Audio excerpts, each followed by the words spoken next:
Hi everybody and welcome back to Alistair Davies Golf. I'm here today at the Forest of Arden where I'm based, bringing you a video on how to strike your irons pure.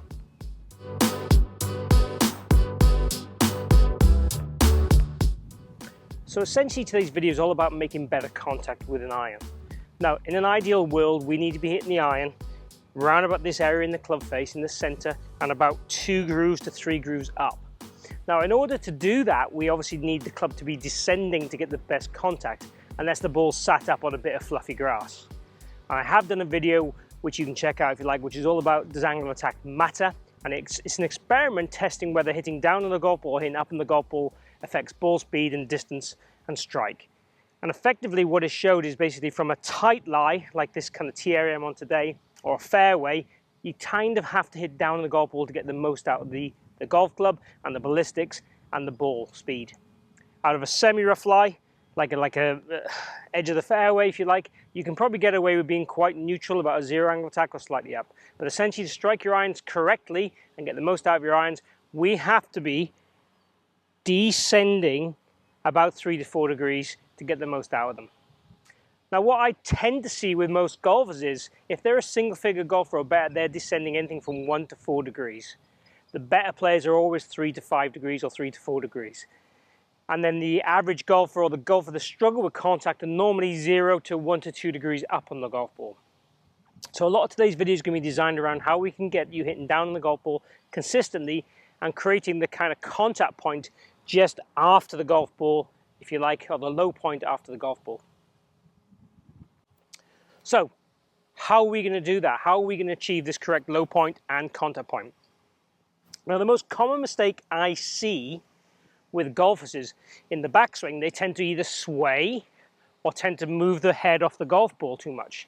Now the people who tend to sway, and I'd call this sway here, will then tend to stand up as they try and turn to make a backswing.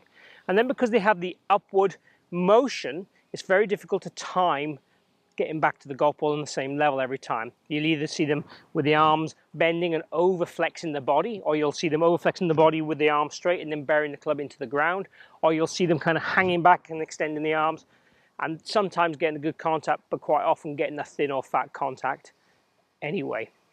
And with all this kind of raising and trying to turn, it doesn't make you rotate very well anyway. So in order to rotate the best we can, we're better off to stay quite wide core centered and rotate our hips and our mid-spine effectively. Now, the tip I want you to do for this is to work very much on kind of your center points, your kind of sternum and head. So if I take my dress position here, what I want to feel is that your head in the backswing stays very centered and doesn't move too much behind the golf ball. And I'm going to give you 2 little tips to help you notice if you do this or not. The first tip is going to be to close your left eye at address. So if we take our setup, and this will be a drill only, and close the left eye, and if I make a backswing, and ideally if I keep good vision of the golf ball, it means I wouldn't have moved my head too far to the right.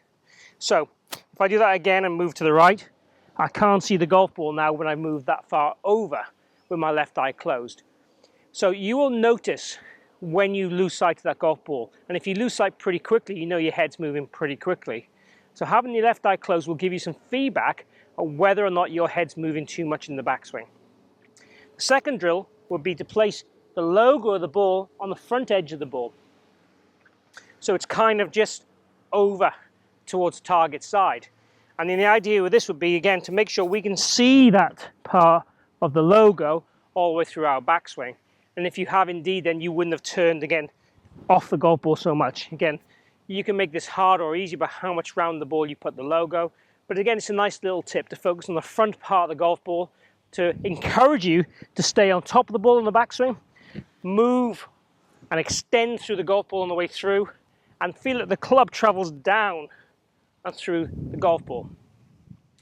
So essentially what I'm looking for you to do is to keep your head pretty much in the same spot in the backswing and rotate effectively through your hips and through your mid-spine, and coil up, a bit like Pete Cowan talks about the spiral staircase, so wind up from the low half to the top, feeling that our head doesn't move off the ball too much. Now you can get away with probably about 1 inch of movement off the golf ball with your head. That's probably the most I would allow you to have.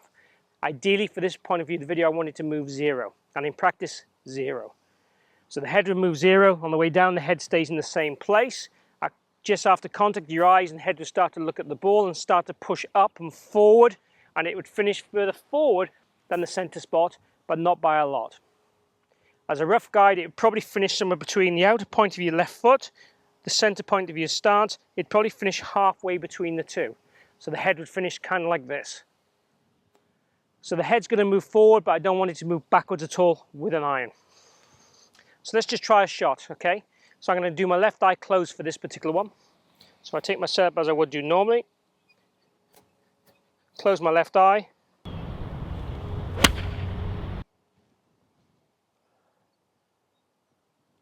And again, you'll notice there straight away if you start to move. And I felt my head just move a fraction there to the right in that one. So let's have another go at that one. So same exercise again, left eye closed. Take my setup as normal. Left eye closed. And that one definitely had less movement to the right. So it would show that my head moves a fraction to the right in the backswing, which is, again, you can get away with a little bit, but ideally I really want to feel that that head stays quite centered and I pivot around that spot as best we can to allow me then to shift, push into my golf ball the right way and create the right ballistics in my body and let the arms and the low point manage themselves in the golf swing. So if you're looking to strike your irons better, like me and like everyone else, have a go with these two drills, front of the ball and left eye close, to improve your control of that contact area and low point in your golf swing with an iron. If you've enjoyed the video, please click like down below, and please post any comments, especially videos you'd like me to do in the future. I'm trying to add to my collection all the time, so any great ideas you have or any videos you want to cover personally to help your game, please post them down below. And if you haven't subscribed already, please do so. I've got regular content coming every single week and it's all for free. And obviously if you subscribe, make sure you don't miss that opportunity to watch these videos for free. Thanks for watching.